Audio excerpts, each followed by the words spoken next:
These are the tools to take off the Viscous fan. So this goes around the puller.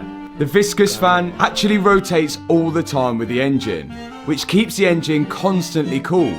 But you only really tend to find this on older cars. And to get it off, we've got to loosen this nut here. And if we just turn that nut, then the whole pulley will spin round with it. So that's why I've got one locking tool holding the pulley, and the other one's a big spanner used to rotate that nut off. But this thing was extremely tight.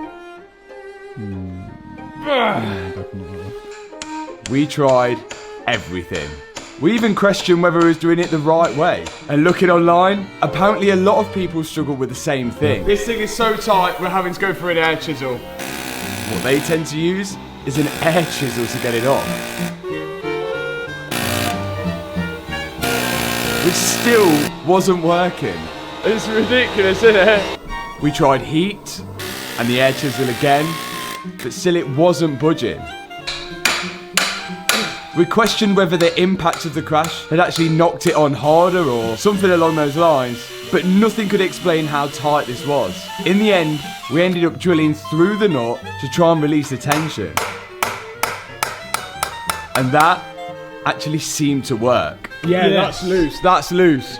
Oh my God. Never change one of these fans. If that fan goes on your SVR, sell it.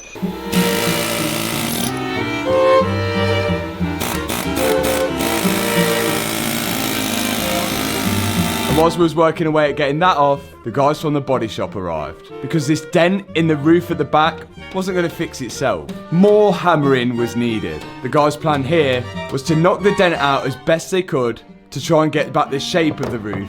And after that, they'd have to do a lot of body work to perfect it. They could work the dent to get it as best as they could. But because aluminium's really thin and doesn't bend well, it did end up cracking and causing a few holes. But there's nothing that we can't get re-welded back up.